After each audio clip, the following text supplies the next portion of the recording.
Hi കുട്ടീസ്. അപ്പം നമ്മൾ കണ്ണൂസ് സുന്ദരിയായിട്ട് ഒരുങ്ങി കുടയൊക്കെ കൊണ്ട് എങ്ങോട്ട് പോകാൻ നിൽക്കുകയാണെന്ന് വെച്ചാൽ ഞങ്ങൾ അമ്മയുടെ കുടുംബക്ഷേത്രത്തിലോട്ട് പോവാനെ, കഴക്കൂട്ടത്തുള്ള കുടവൂർ ശ്രീ ഭഗവതി ക്ഷേത്രം. അങ്ങനെ പോണ വഴിക്ക് പെട്രോളൊക്കെ അടിച്ചപ്പോഴത്തേക്ക് അമ്മയ്ക്ക് പൂവൊക്കെ വേണമെന്ന് പറഞ്ഞാൽ അതൊക്കെ വാങ്ങിച്ചു കൊടുത്തേ. പിന്നെ വീട്ടിൽ കുറച്ച് പൂ വരുന്നത് നമ്മളെ കല്ലൂസിൻ്റെയും കണ്ണൂസിൻ്റെ തലയിൽ വെച്ചെടുത്തിട്ടുണ്ടായിരുന്നേ. അങ്ങനെ നമ്മളെ കല്ലുമണി കാഴ്ചയൊക്കെ കണ്ട് അമ്മമ്മേരെ കയ്യിൽ ഇരിപ്പുണ്ടായിരുന്നു. 6 മണിയായപ്പോൾ ഞങ്ങൾ അമ്പലത്തിലെത്തിയേ. പിന്നെ അവിടുത്തെ ദീപാരാധനയും പൂജകളും ഒക്കെ തൊഴുത ശേഷമാണ് കേട്ടോ ഞങ്ങൾ തിരിച്ചിറങ്ങിയത്. അമ്പലത്തിനകത്ത് നിന്നപ്പോഴേ കണ്ണൂസിന് വിശക്കണേന്ന് വിളിയായിരുന്നു കേട്ടോ. അങ്ങനെ പിന്നെ ബിരിയാണിക്ക് വേണ്ടി ഒരുപാട് തപ്പിയൊക്കെ ബിരിയാണി വേണമെന്ന് പറഞ്ഞാൽ അത് കിട്ടാതായപ്പോഴേ പിന്നെ എന്തേലും വാങ്ങിച്ചു തന്നായി. അങ്ങനെ പിന്നെ ഞങ്ങൾ ശ്രീവരാത്തുള്ള വെങ്കടേശ്വര ഹോട്ടലിൽ കയറി. അവിടെ നിന്ന് വെജിറ്റേറിയൻ ഫുഡ് എന്തെങ്കിലും കഴിക്കാമെന്ന് വെച്ചു. അങ്ങനെ ഓരോരുത്തർക്കും ഓരോ സീറ്റാണ് കേട്ടോ കിട്ടിയത്. ഭയങ്കര തിരക്കായിരുന്നേ.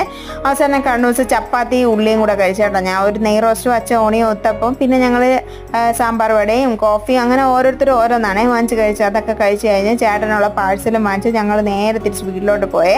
അപ്പോൾ അതുവഴി പോയപ്പോൾ വിഷ്ണുവിൻ്റെ ഫ്രണ്ടിനെ കൂടെ വിളിച്ചിട്ടുണ്ട് കേട്ടോ. ഷാഡോയിനെ ഹോസ്പിറ്റലിൽ കൊണ്ടുപോകണം. അപ്പോൾ അതിന് വേണ്ടി വിളിച്ചാണ്. അപ്പോൾ അത്രയേ ഉള്ളൂ ഇന്നത്തെ വിശേഷം. ടാറ്റ.